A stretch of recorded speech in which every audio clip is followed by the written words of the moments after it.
তো আমরা কৌণিকের পরাবৃত্তের দুইটা বেসিক সমীকরণ জানি, ওয়াই স্কোয়ার সমান 4x, এক্স স্কোয়ার সমান 4y। তো এই ওয়াই স্কোয়ারটাই আমার হয়ে যাচ্ছে y minus y one square equal to 4ax minus x1। আসলে বিষয়টা কি?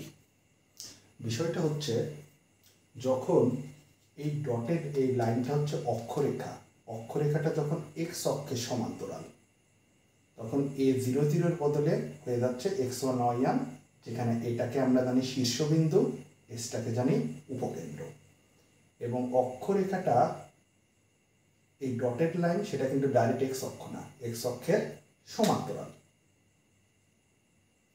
তখন আমরা দেখছি যেদিকে বক্ররেখা আছে তার অপোজিটে এম জেড এম প্রাইম ওরফে দ্বিকাক্ষ বা নিয়ামক রেখা উপস্থিত।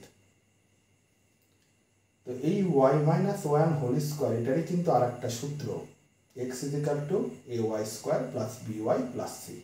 অর্থাৎ এই ধরনের ফরম্যাটে যখন অক্ষরেখা এক্স অক্ষের সমান্তরাল হবে এই সূত্রও হতে পারে, এই সূত্রও হতে পারে, দুইটার যে কোনো একটা, যেগুলো খুব ক্রিটিক্যাল অ্যাডমিশন এমসিকিউতে আসে। এইবার আমরা আর একটা জানি, সেকেন্ড বেসিক সমীকরণ এক্স স্কোয়ার সমান 4ay, এটারই মডিফাইড রূপ কি x minus x1 whole square, x স্কোয়ারের জায়গায় আর ওয়াইয়ের জায়গায় ওয়াই মাইনাস y1। কারণ কি? কারণ এখানে অক্ষরেখাটা ওয়াই অক্ষের সমান্তরাল। আমরা যদি এই ডটেড লাইনটা দেখি, এটা অক্ষরেখা আর এটাকে জানি কি ওয়াই অক্ষ, তার ঠিক সমান্তরালে আছে। এবং বরাবরের মতো আমরা জানি শীর্ষবিন্দু 0 0 হয়, যেহেতু পজিটিভ সাইড দিয়ে x1, পজিটিভ সাইড দিয়ে y1, এখানে হবে x1 y1। এবং বরাবরের মতো এম জেড এম প্রাইম কিন্তু এটা নিচে, বক্ররেখা উপরে তার ঠিক নিচে দ্বিকাক্ষ। এই সূত্রটারই মডিফাইড রূপ কিন্তু y equal to x square plus b x plus C. অর্থাৎ এই চিত্রের জন্য দুইটা সূত্র প্রযোজ্য।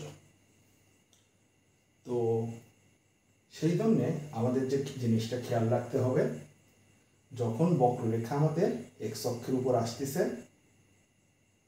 সেটা আসলে কিন্তু অর্ধেক ওয়াইয়ের নিচে অর্ধেক ওয়াইয়ের উপরে, সেই জন্য আমরা এটা ব্যবহার করতেছি ওয়াই স্কোয়ার। কিন্তু এখানে ওয়াই মাইনাস ওয়াই ওয়ান কেন হলো? কারণ অক্ষরেখাটা এক্স অক্ষের সমান্তরাল।